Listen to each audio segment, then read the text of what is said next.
Sweden was quite beautiful this time of the year, Vandon mused to himself as he finished pumping gas into the Ford F3 at the Vandon station he'd stopped at. Having grown up in the northern parts of Norway, he was used to a more barren, more rugged kind of nature, but here, even this close to Stockholm, the nation's capital, there were vast forests, a beautiful lake, and fields upon fields of wheat, and a yellow flower called rapeseed. The bright buttery yellow of the flower stood in sharp contrast to the green and blue, and Vandon recalled having heard that the plant was used to create oil, both for cooking and for attempts to make a more environmentally friendly fuel. He closed the lid to the tank and put his card to the reader, kind of surprised by the price difference. Usually everything in Norway was more expensive than in Sweden, but here the gas was more so. Then again, Norway was also still drilling for oil in the North Sea, so that might have been it. The ex-soldier got back into his truck and started the engine, giving the attendant inside a nod. It seemed to be a slow day, all things considered, Vandon's truck being the only vehicle parked aside from a couple of bicycles being serviced by some teenagers in the shade next to the main building. Almost unconsciously, his hand went up to the scar going across his left eye, tracing the path the shrapnel had taken. Had it twisted just a couple of degrees in either direction, it would have caused significantly more than just a scar. It had been painful, but the pain had brought a clarity with it too. He had to leave the army. It wasn't a life for him. It had been a few months since his return home, enough for him to start acclimatizing to the life of being a civilian. He had politely declined the offer for therapy from the army initially, not because he didn't think that he needed it, more because he wasn't sure he would be very receptive to it yet. In a sense, he hadn't quite landed after his tour, one foot still in Afghanistan and with his old unit. Still, the last week or so he had begun to doubt that decision. He would find himself waking up, drenched in sweat, his fingers dug so hard into the pillow or sheets that he'd torn holes in them. His fuse had always been short, but now it was even shorter, and his temper had flared at even the most minor inconveniences. Sometimes he had even scared himself with how quick that anger boiled up within him, choking him, making his vision turn all tunnel-like, and every little annoyance like a mountain of things out to get him. In a way, it reminded him of his teenage years. He'd had periods of intense frustration and anger come out of nowhere, often leading to him getting called to the principal's office, sometimes even for hurting other children. It had never been intentional, and over time he'd managed to get it under control. But it had troubled his parents quite a lot, and he thought bitterly it might have been one of the reasons for their divorce. Before he'd left for Sweden, he had actually made a call to the office and requested a session with one of the therapists, booking it for when he would come back from this little trip. He'd intended to visit some friends in Stockholm, do some sightseeing, and then head back, all over just a week or so. He rolled out on the road again and let the window down, enjoying the cold, crisp air hitting him in the face. Even though it was summer and the sun was shining, Sweden wasn't a very hot country, and the smell of the countryside honestly did wonders for him. He began to hum along with one of the songs playing on the radio, a Bruce Springsteen classic, and he tapped the rhythm on the steering wheel as he glanced out at the lake he was driving almost next to. This place was almost too serene, almost too relaxing. Yet suddenly the view was blocked by dense forests, and Vandon was reminded that even though he was crossing a bunch of islands, barely an hour away from Stockholm, so much of this nature was left unspoiled. Well, he supposed. The trees were a little bit even, so maybe this forest had been replanted. How would you be able to? Too late he realized that his eyes had drifted off the road, and that sitting in the middle of it, looking straight at him, was a dog. No, not a dog. A wolf. Eyes wide, he swerved into the other lane, but then he realized in sheer panic that coming straight towards him was a large white truck, a green droplet with an E stenciled on it. Desperate to avoid a frontal collision, Vandon hit the brakes and turned the wheel, but he caught a pothole and it sent him spinning, then almost flipping. Eyes wide, the last thing he saw before it hit him was the front of the truck, and the terrified face of the driver inside.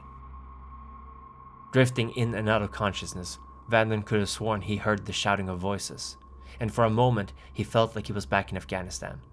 His mind dazed, his hearing muffled by the thumping of his heartbeat in his ears, his eyes blurred from the pain and damage to the back of his head. Then he snapped back to reality with a jolt. The pain was there, sharp, almost grinding, making his entire body tremble in it. But it wasn't It wasn't the same as back when he'd gotten his scars.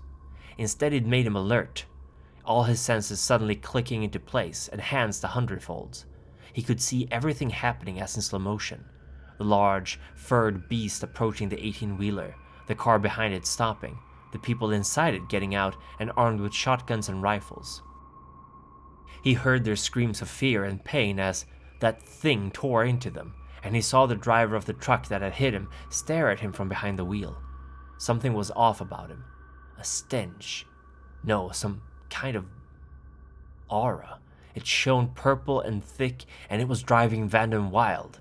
He tried to get loose, only to realize that his arm was stuck at an impossible angle, almost crushed by the metal of his wrecked rental.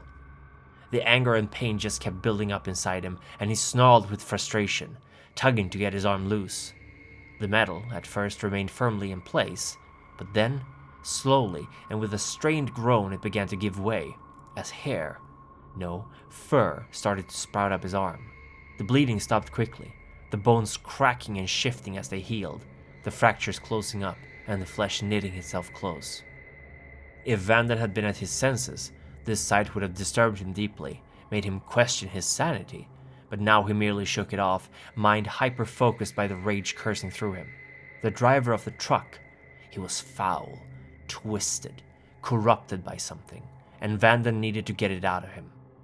With a sudden roar, he hunched over, indescribable pain coursing through him as his body began to bulge and grow rapidly. His clothes tore and ripped, unable to contain the Norwegian soldier as he grew several feet in height, fur sprouting across his body, nails elongating and thickening into lethal claws. His face pushed out into a muzzle, his teeth replaced with razor-sharp fangs. Although it felt like the change was taking forever, it was over in but a handful of seconds, and with a howl, the creature that had been Vandon leapt on top of the hood of the 18-wheeler, smashed his arm through the window, and crushed the head of the driver inside between his fingers. The crunching noise it made, and the thick pungent scent of the driver's blood as it spilled out and matted his fur, only drove Vandon madder.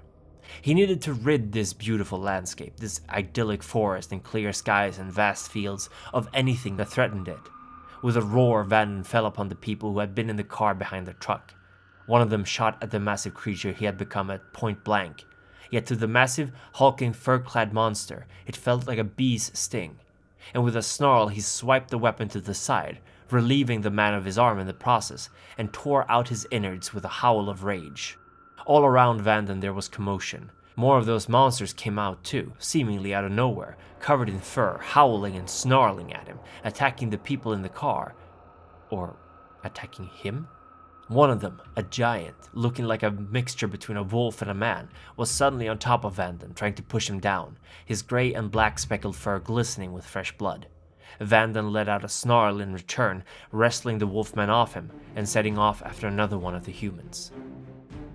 Vandon's thoughts were almost completely disconnected from his actions. He could see himself doing all these things. He knew why, but he was powerless to change his mind. These wolf creatures, they didn't smell bad. They weren't the enemy. The enemy were the people with the guns, who had the stench of something rotten and corrupt to them. To Vandon, it was like he was watching a movie with a voiceover telling him what was going on. And despite this, he could still feel the joy of the hunt, the relish of goring one of these foul creatures with his claws, and the sudden impulse to rip flesh from bones and swallow it whole, blood and meat dripping from his jaws. It was only when another one wrestled him to the ground that Vandon felt the tendrils of rage loosen their control over his mind. Snarling and squirming, he tried to get him off him, when she spoke up. "Please, you need to break out of this. This isn't you. Remember who you are. Remember where you are. We are not the enemy." Her voice shook something up in Vandon, and for a moment he was perfectly lucid. Immediately the smell of blood hit him. Even more than that, the stench of gasoline, overpowering everything else. And for a moment he was back again, hiding behind an old brick wall, barely anything remaining from the building it had once been. Someone shooting at him. One of his friends out in the open, bleeding badly from a wound, screaming for his help. He glanced at the sergeant next to him, who shook his head, but Vandon got up anyway, ran across the field, bullets hitting the ground around him as he miraculously avoided getting hit. Then, the grenade. The thump as it hit the hard-packed ground next to his wounded comrade, the sudden realization of what it was. And then he was back in reality, staring up at a werewolf. And it spoke to him, growls and whines, even a snarl. Yet he understood what he was being told. Let's go. Get out of here. Get away. He turned to look back at the truck and saw the werewolf that had tried to pin him down. He stared back at him, nodded. And then Vandon felt the heat of the blast as the gasoline the 18-wheeler had been carrying was lit ablaze. The body of the grey and black wolf was engulfed in flames, scorched beyond recognition in moments. What have I done? Vandon whispered to himself as he was led, without resistance, away from the scene and towards the water, the two of them joined by more of these wolf people. What have I done?